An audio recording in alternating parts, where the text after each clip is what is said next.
Sabe quando seu marido, sua sogra e sua cunhada planejam férias luxuosas em Cancún com o seu dinheiro enquanto te deixam plantando mandioca no sítio? Foi exatamente o que descobri quando flagrei Rogério copiando meus dados bancários secretamente. Mas já se perguntou o que aconteceria se você bloqueasse todos esses cartões enquanto eles estão prestes a fazer check-in no resort? Eu descobri da maneira mais deliciosamente vingativa. Quando meu querido Rogério ligou desesperado do México, sem um centavo para pagar o hotel ou mesmo voltar para casa, o trio de férias foi forçado a trabalhar para sobreviver. Minha sogra, ex-diretora escolar, limpando banheiros públicos. Minha cunhada, diva do salão, quebrando as unhas de gel como camareira. E meu marido descascando batatas em um restaurante para conseguir dinheiro para comida e hospedagem barata. Tudo isso enquanto eu, a tapada que só sabe plantar mandioca, finalmente tomava as rédeas da minha vida. Pega um café e deixa eu te contar como 3 cartões bloqueados mudaram para sempre o destino de uma família inteira. E como descobri que a liberdade, assim como uma jabuticabeira, só precisa de uma chance para florescer. Meu nome é Vera Pereira dos Santos, tenho 40 anos e até 3 meses atrás eu era apenas a contadora-chefe da construtora Nova Urbe, que não sabia se impor em casa. Engraçado como no trabalho eu comandava uma equipe de 21 pessoas e administrava orçamentos milionários, mas em casa eu nem conseguia decidir a marca do café. Vera, esse café pilão é muito forte para visitas. Minha mãe gosta do Melita, dizia Rogério, enquanto eu engolia a explicação de que o pilão estava em promoção no Carrefour. As pequenas derrotas diárias foram se acumulando como aquelas moedinhas que a gente joga numa gaveta e depois esquece. Só que elas pesavam toneladas. Os 15 anos com Rogério, gerente de vendas na concessionária Auto Brasil, aquela com os infláveis gigantes de dinossauros nas liquidações, tinham me transformado numa sombra. Vera, deixa que eu explico. Você sempre complica as coisas, ele dizia quando algum amigo me perguntava sobre meu trabalho. Ou então, amor, essa sua opinião sobre política não faz sentido nenhum, né? Com aquele sorriso condescendente que ele usava em clientes indecisos. E o pior, eu acreditava. Comecei a duvidar das minhas próprias ideias, checando 3 vezes antes de falar qualquer coisa. Vocês já se pegaram ensaiando uma frase simples antes de dizer em voz alta, com medo da reação? O mais doloroso era ver como isso afetava Lucas e Marina, meus filhos adolescentes. Na semana passada, ouvi Marina, de 16 anos, dizer para a amiga ao telefone: "Minha mãe é meio devagar mesmo, sabe? Meu pai sempre fala." E Lucas, com seus 14 anos, já tinha aquele olhar entediado quando eu falava, igualzinho ao pai. No sítio em Atibaia, meu único refúgio, eu sonhava em plantar um pé de jabuticaba perto da mangueira. Pra que jabuticaba, Vera? Demora anos para dar fruto igual a você para entender as coisas, Rogério brincava. Todos riam, mas cada risada cavava um buraco maior dentro de mim. Aquela jabuticaba virou meu símbolo secreto, algo que eu queria ver crescer, mesmo que demorasse. Será que ainda havia tempo para mim? Foi numa terça-feira de janeiro que percebi algo estranho. Rogério, que normalmente não movia um dedo para pegar a própria carteira, estava mexendo na minha bolsa, aquela tote bag da CIA que ele vivia dizendo que parecia coisa de professora de escola pública. Fingi que estava concentrada na novela das 9, mas pelo reflexo da TV, vi quando ele tirou meu cartão do banco e anotou algo no celular. Naquela noite, tranquei-me no banheiro com o pretexto de um banho demorado e chorei sentada no vaso sanitário, com o chuveiro ligado para disfarçar o som. Patético, né? A água escorrendo pelo ralo, igualzinho à minha dignidade. Será que estou ficando paranoica? Talvez ele só estivesse checando o limite para alguma surpresa, pensei, enquanto aplicava aquela máscara facial baratinha que comprei no atacadão e guardava escondida embaixo da pia. Mas aquela vozinha dentro de mim, aquela que eu passei anos silenciando com desculpe e você tem razão, amor, começou a gritar. 15 anos sendo chamada de exagerada e melodramática me fizeram duvidar até do que via com meus próprios olhos. O pior tipo de traição não é com outra pessoa, sabiam? é quando alguém te faz duvidar da sua própria sanidade. No fim de semana seguinte, durante compras no Shopping Morumbi, aquele passeio mensal que Rogério considerava um sacrifício digno de canonização, flagrei-o observando atentamente enquanto eu digitava a senha do cartão. Seus olhos fixos nos meus dedos, memorizando a sequência como se fosse o código de um cofre. Numa quarta-feira, saí mais cedo do trabalho, aquelas raras folgas que a gente tira quando o chefe está de bom humor, e encontrei o carro de Rogério na garagem às 15 horas. Estranho. Ele sempre dizia que a concessionária era um campo de batalha nas tardes de quarta, quando chegavam os novos modelos. Subi os 5 andares pelas escadas, sim, para não fazer barulho, como uma ladra na minha própria casa, e o encontrei no escritório, aquele quartinho entulhado que ele chamava de espaço executivo, debruçado sobre meu notebook. Recuei silenciosamente e fiquei observando pela fresta da porta. Meu coração batia tão forte que tive medo que ele pudesse ouvir. O limite dela deve dar para cobrir tudo, e ainda tem aquela poupança que ela acha que eu não sei, murmurava ele ao telefone. Relaxa, mãe, a Vera é cri-cri com dinheiro, mas é tapada com tecnologia. Tapada. A palavra ecoou como um tapa. Lembrei das inúmeras vezes em que ele me apresentava aos amigos como minha esposa, ela não entende nada de tecnologia, mas é ótima com contas. Como se eu fosse uma calculadora humana com a vantagem adicional de preparar o jantar. Irônico, não? O homem que mal conseguia configurar o Wi-Fi do roteador estava me chamando de tapada enquanto tentava acessar minhas informações bancárias. A raiva subiu quente pelo meu pescoço, mas me forcei a recuar. Não era hora de confronto, era hora de estratégia. Aquela noite, depois que ele saiu para o happy hour com clientes, que suspeitosamente acontecia sempre quando o Corinthians jogava, vasculhei a lixeira do computador e os arquivos temporários. Encontrei pesquisas sobre como acessar contas bancárias de terceiros, tutoriais de recuperação de senha e, bingo, prints dos meus extratos antigos. Como contadora, sei que evidências são tudo. Instalei um programa de monitoramento no notebook, daqueles que registram cada tecla pressionada. A culpa me corroeu por alguns segundos. Afinal, quem espiona o próprio marido? Estou me tornando igual a ele? Me perguntei enquanto fechava o laptop. Mas então lembrei da palavra tapada e de como ele sorriu ao dizê-la. Às vezes, para sobreviver, você precisa jogar com as mesmas armas do adversário. A diferença é que eu jogaria melhor. No domingo, como em todos os últimos domingos do mês, desde que me casei, uma tradição tão imutável quanto o preço da gasolina sempre subindo antes de feriados, Dona Célia e Patrícia apareceram para o almoço. Dona Célia, com seus 68 anos e o cabelo tingido de um loiro que não existe na natureza, entrou como sempre, inspecionando cada centímetro da casa com aquele olhar de quem procura poeira em cima dos armários. Verinha, esse sofá já está pedindo troca, hein? Na casa da Patrícia, ela comprou um de couro legítimo. Começou antes mesmo de tirar o casaco. Patrícia, 38 anos, solteira e administradora do salão de beleza, Divas Premium do shopping Anália Franco, sorriu com aquela superioridade de quem tem as unhas sempre feitas e nenhuma responsabilidade familiar. As memórias de natais, aniversários e feriados com elas passaram como um filme ruim na minha cabeça. Eu, invariavelmente na cozinha, enquanto elas descansavam na sala. Meus presentes sempre práticos, um conjunto de panos de prato, porque a Vera adora cozinhar. Meus filhos recebendo mais atenção quando se pareciam com Rogério. O Lucas tem o raciocínio rápido do pai, graças a Deus. Eu servia o almoço, aquela lasanha que passei a manhã preparando, quando ouvi a conversa vinda da sala. Então está fechado, vamos para Cancún em março. O resort é all inclusive, mãe.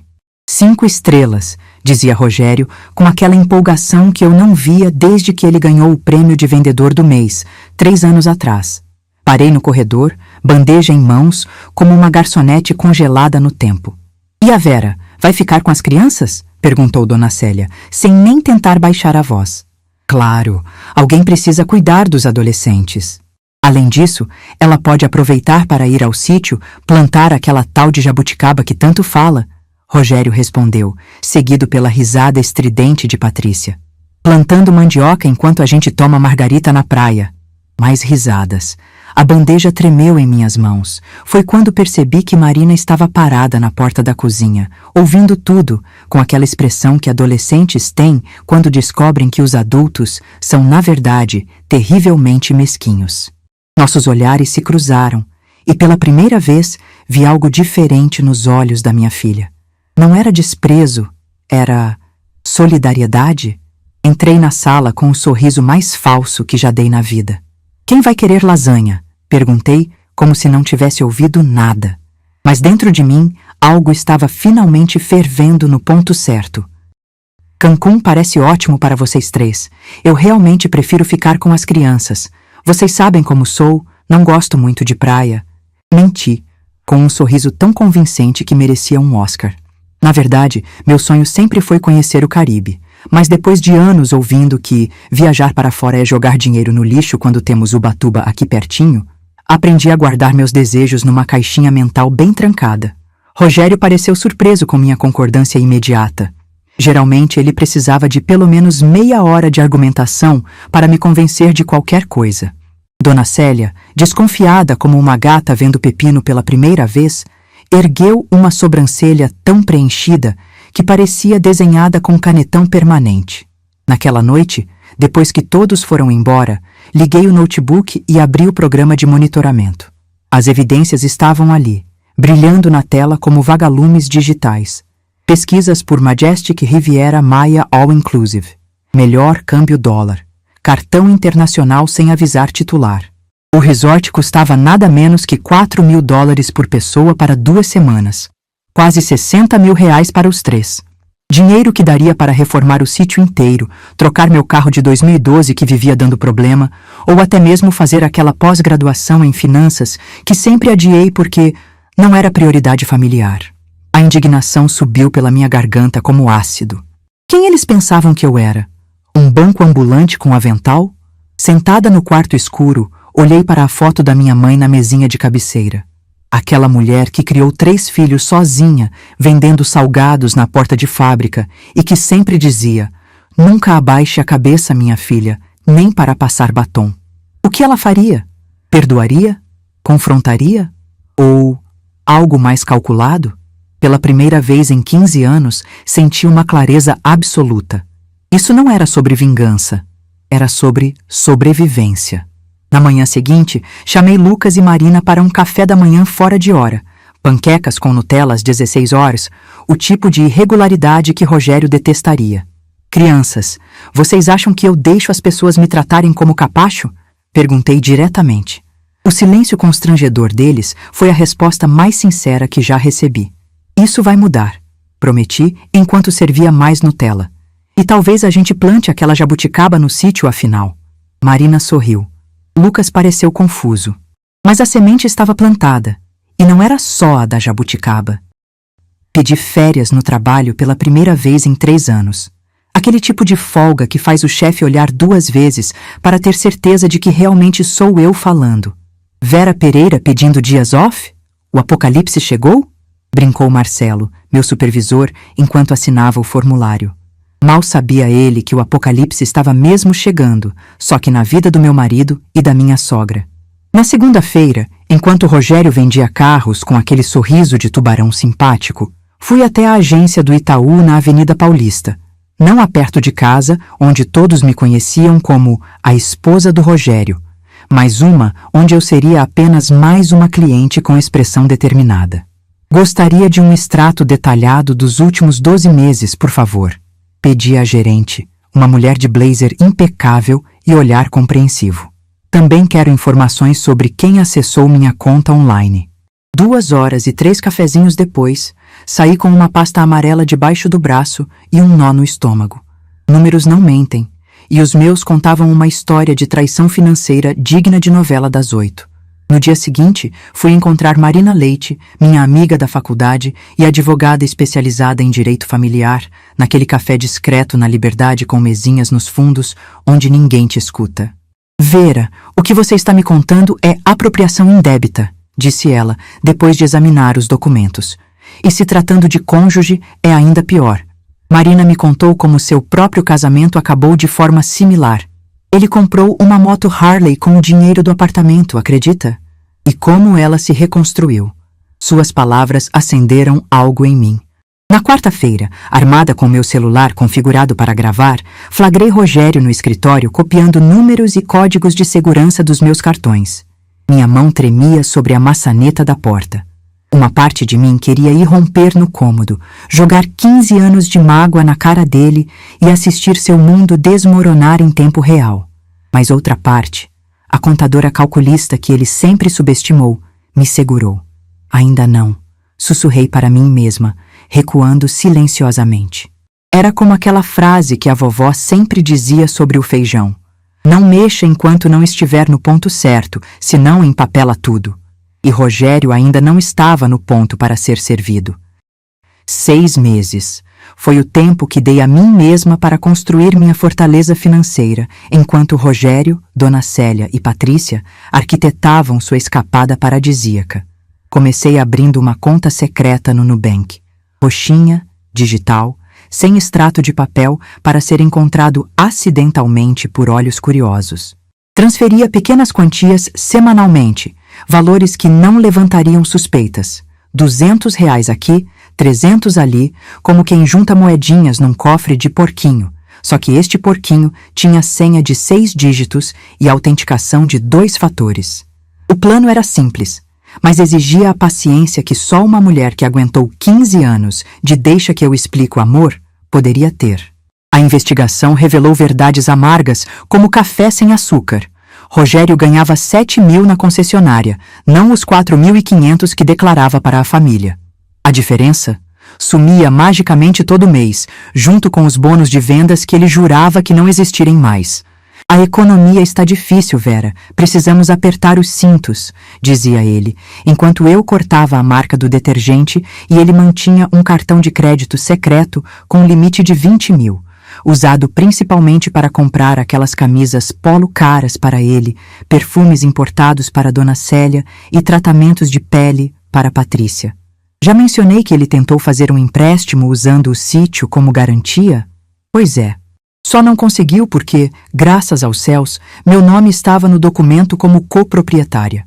Em 4 meses, juntei 40 na minha conta secreta. Meu fundo de "vou te mostrar quem é tapada".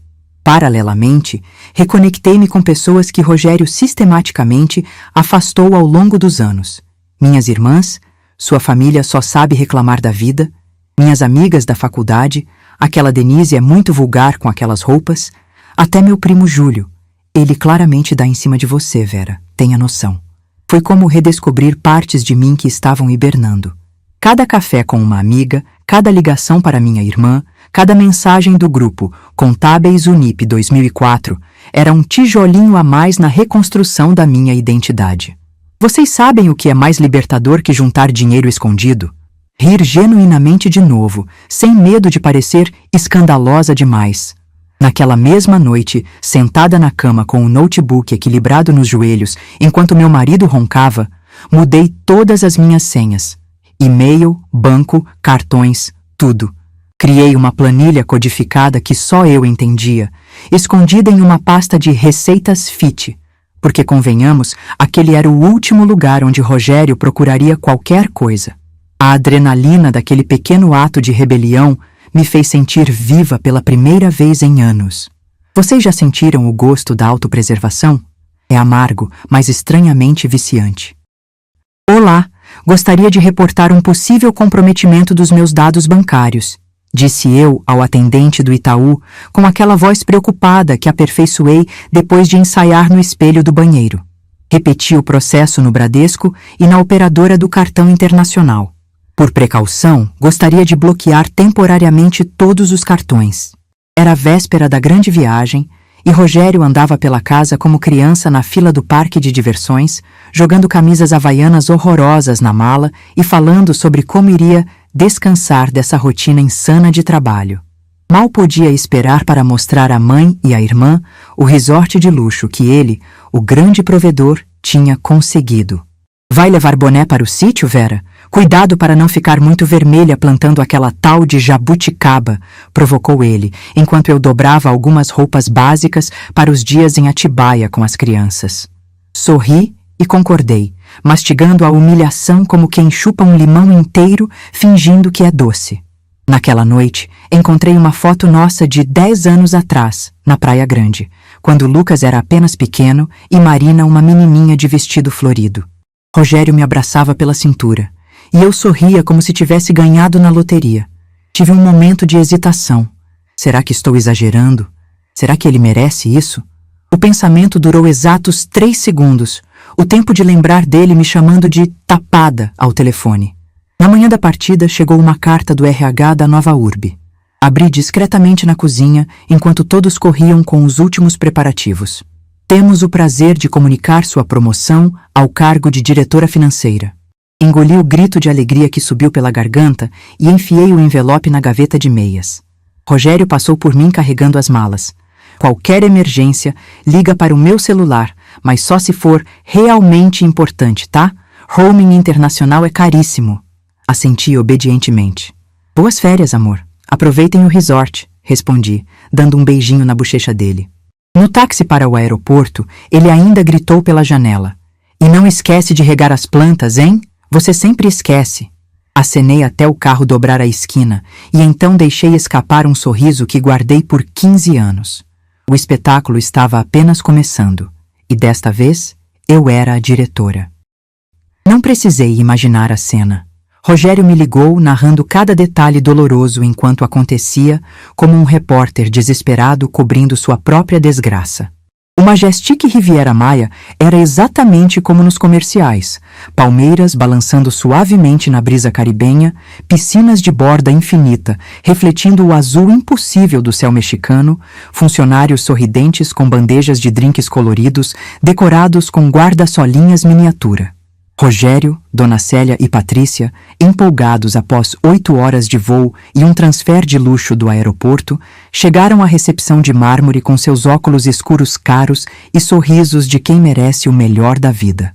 Bienvenidos al Majestic Riviera Maya. Seriam $8.400 por la estadia, por favor, disse a recepcionista com um sorriso profissional que não vacilou nem quando o cartão de Rogério foi recusado. Nem o segundo. Nem o terceiro. Deve ser algum problema com a máquina, ele explicou para a mãe e a irmã, o suor começando a escorrer pela testa bronzeada artificialmente em câmara de bronzeamento. Sim, ele fez 3 sessões antes da viagem. A recepcionista, com aquela educação implacável dos funcionários de hotéis 5 estrelas, sugeriu que ele ligasse para o banco. E foi assim que, depois de 1 hora tentando resolver com 3 instituições financeiras diferentes, a ficha finalmente caiu. Os cartões estavam bloqueados. Todos eles. A senhora disse que suspeitava de fraude nos cartões e por isso solicitou o bloqueio preventivo, informou o atendente do banco a Rogério, que já estava na fase "quero falar com o supervisor" do desespero. Enquanto isso, a fila na recepção crescia e os olhares dos outros hóspedes alternavam entre curiosidade e constrangimento. $8.400, aproximadamente R$46 mil, era o valor que separava a família do paraíso ou do inferno. Vera, por favor, me ajuda. Estamos parados na recepção, as malas já foram para o quarto, a mamãe está passando mal com o calor, implorou ele ao telefone. Dona Célia, ao fundo, já não parecia tão poderosa sentada em uma poltrona com um leque improvisado de papel, murmurando sobre como esse menino sempre foi desorganizado com dinheiro. E Patrícia, a diva do Anália Franco, tinha perdido todo o glow depois de 2 horas em pé com seus saltos de 12 centímetros. O paraíso estava oficialmente fechado para eles. Vera, pelo amor de Deus, você precisa desbloquear os cartões agora. Foi algum erro do banco, eu já tentei explicar. A voz de Rogério oscilava entre autoridade e súplica, uma combinação que eu nunca tinha ouvido antes. Sentada na minha cozinha em São Paulo, com uma xícara de chá de camomila, que, ironicamente, ele sempre criticava dizendo que chá é coisa de velho, senti uma calma que não experimentava há anos. Não foi erro do banco, Rogério. Eu solicitei o bloqueio porque descobri que você estava copiando meus dados bancários. O silêncio do outro lado foi tão profundo que por um momento achei que a ligação tinha caído. O quê? Você está louca? Por que eu faria isso? 15 anos de gaslighting me prepararam para esse momento. porque você queria pagar essa viagem absurdamente cara com o meu dinheiro, sem me avisar. A estratégia dele mudou instantaneamente. O predador acuado tentando uma nova abordagem. Amor, pensa nas crianças. O que elas vão pensar quando souberem que a mãe deixou o pai passar vergonha em outro país? Lucas vai ficar arrasado vendo o pai humilhado. Manipulação emocional, a velha conhecida. Anos atrás, isso teria funcionado. Eu teria cedido, desbloqueado tudo e depois ainda pediria desculpas por ter exagerado. Mas não desta vez. Acho importante que elas aprendam que ações têm consequências. Até mesmo as suas, Rogério. Vera, isso não tem graça. Estamos ilhados aqui, sem hotel, sem dinheiro. A voz dele já estava rouca de tanto gritar no saguão do hotel. Sabe qual é a diferença entre nós, Rogério? Eu sou sua esposa, não um caixa eletrônico. Esposas apoiam, compartilham, constroem juntas. Caixas eletrônicos são usados e descartados quando não servem mais. Desliguei o telefone enquanto ele ainda gritava. Minhas mãos tremiam, mas não era de medo. Era pura adrenalina.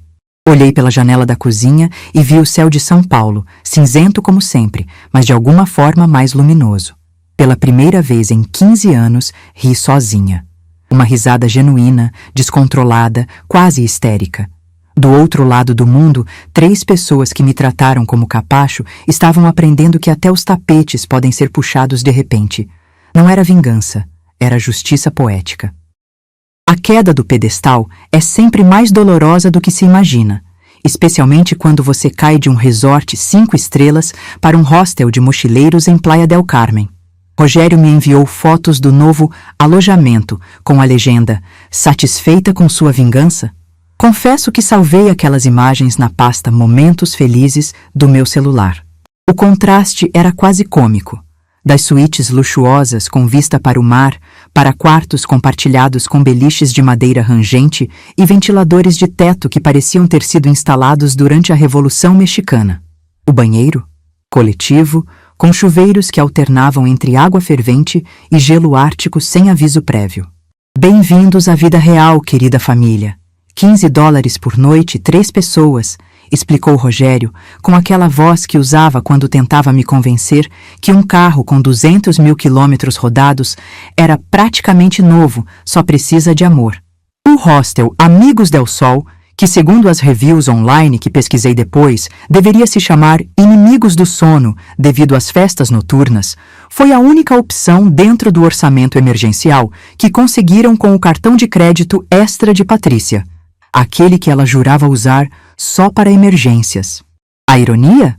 As compras impulsivas de Patrícia no free shop do aeroporto, perfumes franceses, óculos de marca, aquela bolsa que estava quase de graça, já tinham comprometido $1.000 do limite, dinheiro que ela contava que seria coberto pelos meus cartões quando chegassem ao resort. A primeira noite foi épica, pelo que soube posteriormente. Dona Célia, acostumada ao seu colchão ortopédico e travesseiro de plumas, dividindo um beliche com uma mochileira australiana coberta de tatuagens que roncava em 3 idiomas diferentes.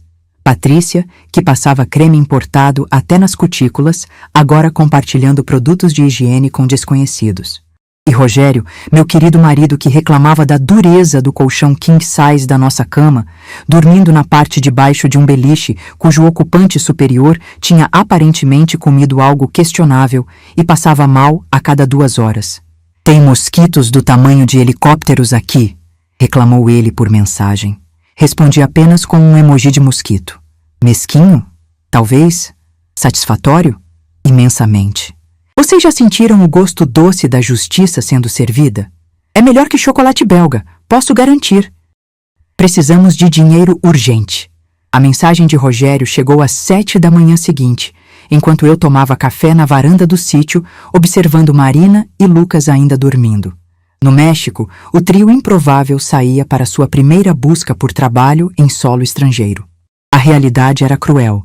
3 brasileiros sem experiência relevante, 0 habilidade com espanhol, além do graças e por favor aprendidos em filmes, e a necessidade urgente de ganhar pelo menos $50 por dia para sobreviver. Cheguei a sentir uma pontada de pena quando Rogério enviou a foto dos três em frente a um restaurante da orla, com roupas claramente inadequadas para trabalho manual e expressões de quem acabou de descobrir que a vida não é um comercial de margarina. Experiência em cocina? Perguntou o gerente do restaurante El Pescador a Rogério, que respondeu com um olhar vazio e um sorriso congelado. Sua experiência culinária se limitava a fazer miojo quando eu viajava a trabalho. Mesmo assim, conseguiu ser contratado como ajudante de cozinha por $15 ao dia, basicamente descascando batatas e lavando louça em um calor de 35 graus. Patrícia, com suas unhas de acrílico e cabelo platinado, encontrou trabalho como camareira em um hotel de categoria média, ganhando $10 diários para limpar quartos que, ironicamente, eram melhores que o hostel onde estava hospedada. Minhas costas estão me matando e quebrei 3 unhas no primeiro dia, reclamou em áudio. Como as pessoas conseguem fazer isso todos os dias? Bem-vinda ao mundo real, querida cunhada, onde privilégio não paga as contas. A cereja do bolo? Dona Célia, ex-diretora de escola estadual que passava a vida criticando professores sem vocação, agora trabalhava como faxineira em banheiros públicos na praia, ganhando $7 por dia. Ela teve que limpar vômito de turistas americanos, informou Rogério em tom fúnebre, como se anunciasse uma morte na família. No mesmo dia, mandei uma foto do sítio para o grupo, mostrando o buraco que eu e as crianças tínhamos acabado de cavar para o pé de jabuticaba. Também estamos plantando mandioca, como vocês previram, mas está sendo muito terapêutico. As crianças estão adorando sujar as mãos na terra. Quem diria? Marina tinha feito questão de aparecer na foto com o polegar para cima e um sorriso que dizia claramente, time mãe. Enquanto isso, a milhares de quilômetros, 3 pares de mãos que nunca haviam conhecido, trabalho pesado, começavam a formar bolhas que nenhum tratamento de spa conseguiria curar. No 4º dia da aventura mexicana, como eu ironicamente chamava em minhas notas mentais, recebi um telefonema de um número desconhecido com prefixo internacional. Era Carlos, o gerente do restaurante onde Rogério trabalhava. Senhora, su esposo está em problema. Su madre tuvo, como se dice, un colapso? Aparentemente, Dona Célia havia tido um colapso nervoso durante seu turno de trabalho. Depois de uma turista americana reclamar da limpeza do banheiro e chamar a supervisora, minha sogra, acostumada a ser a autoridade máxima em qualquer ambiente, explodiu em português, gesticulando freneticamente e finalmente desabando no chão em lágrimas. A mamãe está sendo medicada. Está em choque, explicou Rogério quando assumiu o telefone, a voz irreconhecível de cansaço. Por um momento, senti aquela velha culpa familiar tentando se infiltrar de volta. Patrícia não estava em melhor situação. Acostumada a ser admirada por sua beleza e status no salão, descobriu da maneira mais dura que limpar banheiras com resíduos questionáveis e trocar lençóis manchados não traz nenhum prestígio. Uma hóspede me tratou como se eu fosse invisível, falando ao celular sobre como as pessoas da limpeza são todas iguais. Eu que sempre fui elogiada pelos clientes no salão, lamentou em áudios cada vez mais longos e desesperados. A máscara de superioridade estava se despedaçando, revelando apenas uma mulher de meia-idade assustada, sem suas habituais defesas de status e aparência. Quase, senti pena dela. Quase. O mais surpreendente foi o relato sobre Rogério. Entre descascar batatas e lavar montanhas de louça, ele testemunhou um turista americano tratando mal um garçom mexicano, chamando-o de stupid por um pedido errado. Para choque de todos, especialmente o meu quando soube, Rogério interviu. "No hable así con él", disse, com seu espanhol precário. Depois, confidenciou ao gerente Carlos. "Entendi como minha esposa se sentia quando eu a diminuía. Era o primeiro sinal de uma possível transformação genuína ou apenas mais uma manipulação? Difícil dizer. Mas enquanto eu pensava nisso, sentada no terraço do sítio, observando o pôr do sol paulista, percebi que não importava tanto assim. Minha vida seguiria adiante, independentemente da evolução moral dele. Esta história, pela primeira vez em 15 anos, não tinha Rogério como protagonista. Era a minha vez de segurar a caneta e escrever meu próprio final. A Após uma semana de chamadas não atendidas e mensagens respondidas com emojis enigmáticos, decidi finalmente atender o telefone. Vera, por favor. A voz de Rogério era quase irreconhecível, rouca, humilde, sem aquele tom condescendente que eu conhecia tão bem. Precisamos voltar. A mamãe não está bem. Patrícia está tendo crises de ansiedade e eu... Ele hesitou. A admissão claramente dolorosa. Eu não aguento mais. Por favor. 15 anos sendo a esposa que sempre cedia, que sempre compreendia, que sempre resolvia os problemas. Era tentador cair naquele papel familiar. Mas agora eu estava escrevendo um novo roteiro para minha vida, e nele eu não era mais a salvadora de ninguém além de mim mesma. Posso pagar pelas passagens aéreas de volta, respondi calmamente, o telefone equilibrado entre o ombro e o queixo enquanto regava as mudas de tomate que plantamos no dia anterior.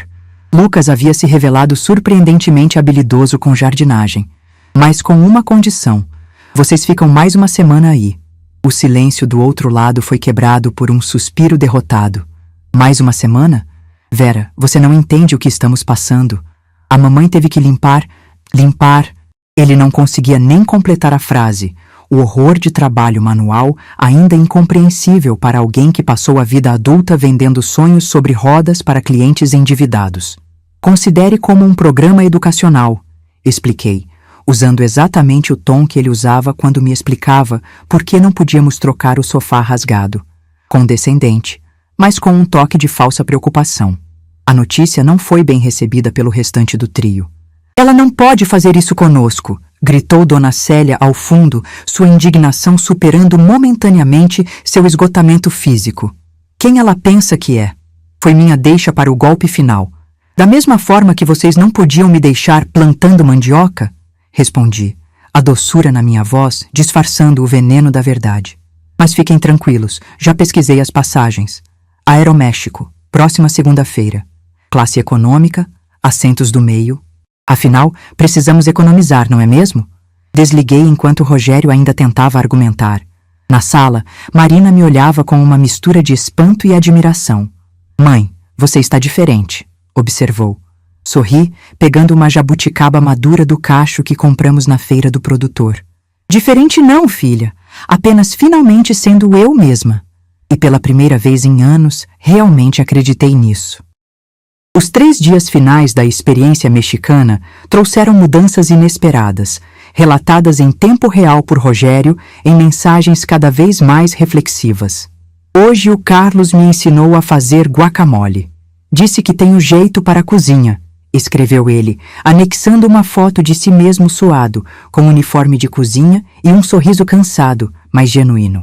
As bolhas nas mãos haviam se transformado em calos, e a pele bronzeada não vinha mais de sessões caras de câmara de bronzeamento, mas de horas trabalhando sob o sol caribenho. Era estranho ver aquela versão de Rogério, humilde, trabalhadora, quase admirável. Sacudi a cabeça para afastar esse pensamento perigoso. 15 anos de manipulação não se desfazem com uma semana de revelações. Tivemos uma conversa ontem à noite, eu, mamãe e Patrícia. Confessou ele em áudio enviado às 2h da manhã, horário do México. Falamos sobre como tratamos você todos esses anos. A mamãe chorou, Vera. Não de autocomiseração, mas de vergonha genuína. Ela disse que se viu no espelho pela primeira vez quando aquela americana a tratou como nós tratávamos você. A mensagem continuou, detalhando como Patrícia havia admitido sua inveja da minha estabilidade financeira e familiar, escondida sob camadas de menosprezo e superioridade. E eu percebi que não sei quem sou sem diminuir os outros, especialmente você. A voz dele falhou. No penúltimo dia, recebi uma foto surpreendente. Rogério defendendo um funcionário mexicano que estava sendo maltratado por turistas bêbados. Me vi em cada um daqueles idiotas prepotentes, escreveu ele. Vi como eu soava quando dizia que você complicava as coisas, ou era muito sensível. No aeroporto de Cancún, a caminho da volta, Dona Célia enviou um áudio curto e direto. Vera, eu errei com você por 15 anos. Não espero perdão, mas quero que saiba que estou envergonhada. O trio embarcou no voo da Aeroméxico em silêncio contemplativo, segundo Rogério. Durante 7 horas cruzando o continente americano, 3 pessoas aparentemente refletiam sobre privilégio, respeito e consequências. No sítio em Atibaia, eu e as crianças regávamos o pequeno pé de jabuticaba recém-plantado, conversando sobre raízes, crescimento e paciência. "Quanto tempo até dar frutos, mãe?" perguntou Lucas. "Anos", respondi sorrindo. "Mas algumas coisas valem a espera, não é?" Marina assentiu, compreendendo muito mais do que as palavras diziam. Estaríamos todos diferentes quando aquela primeira jabuticaba finalmente amadurecesse. Estacionei meu Palio 2012 na esquina do prédio no Tatuapé para observar discretamente o retorno do trio. Parecia uma cena de filme. 3 figuras abatidas saindo do táxi do aeroporto, com expressões que misturavam exaustão e derrota. Foi quando notaram o carro oficial com o adesivo do Tribunal de Justiça estacionado bem em frente ao edifício. Pela janela entreaberta, pude ver Rogério congelando no meio-fio, malas nas mãos e olheiras profundas emoldurando olhos incrédulos. O oficial de justiça, um homem de meia-idade com pasta de couro surrada, aguardava pacientemente no hall. "Senhor Rogério Santos, intimação para inventário e partilha de bens." As palavras caíram como pedras. Vi pelos gestos do oficial que ele explicava a situação, enquanto Dona Célia se apoiava em Patrícia para não cair. 15 dias atrás, teriam feito um escândalo. Agora, apenas aceitavam os papéis com mãos trêmulas.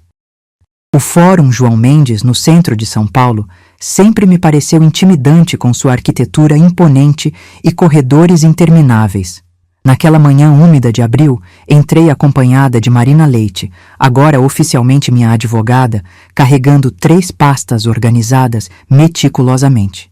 Cada documento, cada extrato, cada prova tinha seu lugar, assim como eu finalmente estava encontrando o meu. Rogério chegou com seu advogado, um colega de faculdade que parecia tão desconfortável quanto ele. Sua tentativa de parecer confiante desmoronava a cada olhar para as pastas em minha mesa. O juiz, um senhor de óculos pequenos e expressão neutra, folheava os documentos com interesse crescente. "Impressionante organização, senhora Santos", comentou, enquanto examinava os extratos bancários codificados por cores e datas. A bomba explodiu quando Marcelo, colega de Rogério na concessionária, entrou como testemunha surpresa. "Sim, meritíssimo, os bônus continuaram normalmente."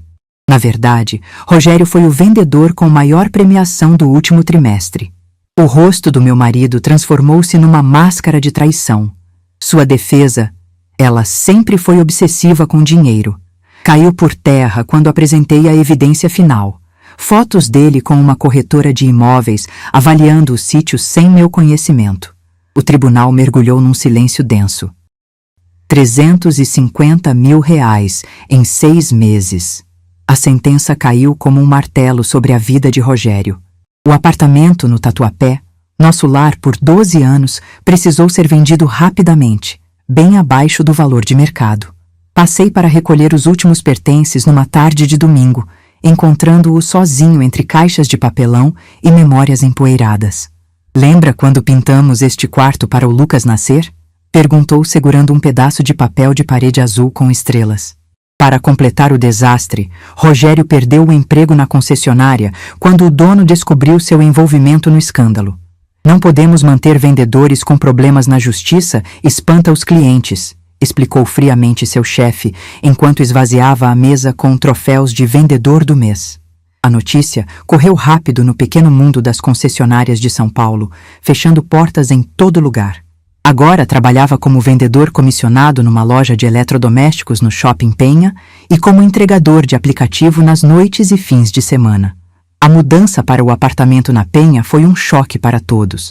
2 quartos pequenos para 3 adultos acostumados a espaço e privacidade.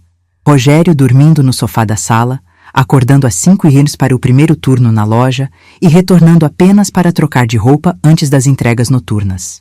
Sua transformação física era assustadora. Cabelos grisalhos surgindo rapidamente, postura curvada, olheiras permanentes. Aquele homem que antes zombava de fracassados que fazem bico, agora agradecia pelas gorjetas de R$5. Dona Célia, aos 68 anos, enfrentou talvez a maior humilhação: trabalhar como caixa no supermercado dia a dia do bairro. Bom dia, seja bem-vindo ao dia a dia, repetia mecanicamente, enquanto ex-colegas da escola passavam por sua caixa, fingindo não reconhecê-la, ou, pior, reconhecendo com sorrisos carregados de satisfação. Patrícia perdeu o emprego no salão quando os clientes começaram a preferir profissionais mais jovens. Suas unhas, antes impecáveis, agora estavam curtas e sem esmalte, mãos de quem trabalha, não de quem apenas aponta. Meu novo apartamento na Vila Mariana não era grande nem luxuoso, mas era meu. 2 quartos aconchegantes, varanda com vista para o Parque Ibirapuera ao longe, e o mais importante, tranquilidade. Nada de críticas sobre a decoração, nada de explicações sobre cada compra, nada de pisar em ovos para não despertar comentários ácidos. Meus filhos transformavam o silêncio em caos adolescente que, surpreendentemente, eu adorava. O sítio em Atibaia, agora oficialmente meu, ganhou nova vida. O pé de jabuticaba estava crescendo onde sempre sonhei, ao lado da mangueira, criando uma pequena sombra para as tardes de leitura. Marina passava horas comigo ali, descobrindo uma paixão inesperada por jardinagem. Mãe, você está tão diferente, comentou numa tarde, enquanto colhíamos manjericão para o jantar. Você ri mais alto agora. Na nova urbe, a plaquinha na porta dizia: Diretora Financeira, Vera P. Santos. Meus relatórios eram elogiados, minhas sugestões implementadas, minha voz ouvida em reuniões. O salário dobrou, trazendo conforto financeiro que permitiu, finalmente, iniciar aquela pós-graduação em finanças corporativas. Aprendi a reconhecer padrões de abuso que normalizei por anos. Você não abandonou sua família, repetia para mim mesma. Você salvou a si mesma. E aos poucos, comecei a acreditar nisso. O encontro inesperado com Dona Célia aconteceu numa terça-feira, no supermercado perto da nova urbe. Lá estava ela, do outro lado do caixa, com uniforme vermelho e crachá plastificado. Nossos olhares se cruzaram, e por um momento contemplei fugir para outro caixa, mas segui em frente, colocando minhas compras na esteira. Bom dia, disse ela mecanicamente, até reconhecer-me. Suas mãos enrugadas tremeram levemente ao passar meu vinho e chocolate. Como estão as crianças? Perguntou em voz baixa, enquanto digitava os códigos. Respondi educadamente, observando como seus ombros, antes sempre eretos em orgulhosa postura, agora curvavam-se sob o peso da humildade forçada. O sítio, aquele pé de jabuticaba vingou? Continuou, surpreendendo-me. Assenti, pagando com cartão. Quando nossas mãos se tocaram na entrega do comprovante, ela segurou a minha por um segundo. Eu estava errada sobre você, Vera, sobre tudo. Em casa, encontrei uma mensagem de Lucas no celular. Mãe, posso ir ao sítio no fim de semana? Queria ajudar com aquelas mudas de tomate. Sorri, digitando resposta positiva. Na mesma noite, recebi e-mail de Marina sobre uma conversa surpreendente com Rogério. Pai reuniu a gente e falou sobre respeito nos relacionamentos, mãe. Tipo, sério mesmo. Disse que tratou você mal por anos e que estamos aprendendo com isso. Fiquei olhando para a tela, sentindo algo estranho no peito. Não era perdão, nem raiva. Era alívio. A jabuticaba ainda não havia dado frutos, mas outras sementes começavam a brotar. Vender minha aliança de casamento foi surpreendentemente fácil. Esperava sentir algum aperto no peito, um momento de hesitação ao entregar o anel dourado ao joalheiro da Rua da Consolação. Em vez disso, senti apenas leveza. R$ 2.300 pela peça, senhora, disse o homem de óculos pequenos. Suficiente para a câmera Canon que sempre quis, aquela que Rogério chamava de desperdício de dinheiro, porque, segundo ele, celular já tira foto. Para que gastar com isso? Minha primeira viagem internacional solo para Lisboa estava marcada para o dia seguinte. Passaporte novo sobre a cômoda, mala quase pronta no canto do quarto, guia turístico ao lado da cama. Aquela sensação de liberdade, de poder ir e vir sem dar satisfações ou ouvir comentários depreciativos, ainda me pegava de surpresa às vezes. É incrível como nos acostumamos a viver em gaiolas que nem percebemos mais as grades, não é? A notificação do WhatsApp iluminou a tela do celular exatamente quando eu guardava a câmera nova na bolsa. Rogério. Vera, não espero resposta. Demorei 41 anos para entender que diminuir os outros não me faz maior. O México, a falência, tudo abriu meus olhos. Não para o que perdi, mas para quem eu era. Você estava certa sobre a jabuticaba. As coisas que valem a pena exigem tempo. Deletei a mensagem sem responder. Não por raiva ou ressentimento, mas porque algumas histórias precisam simplesmente acabar. No aeroporto brindei sozinha com espumante barato. A jabuticabeira que um dia dará frutos, e a mim que já estou dando.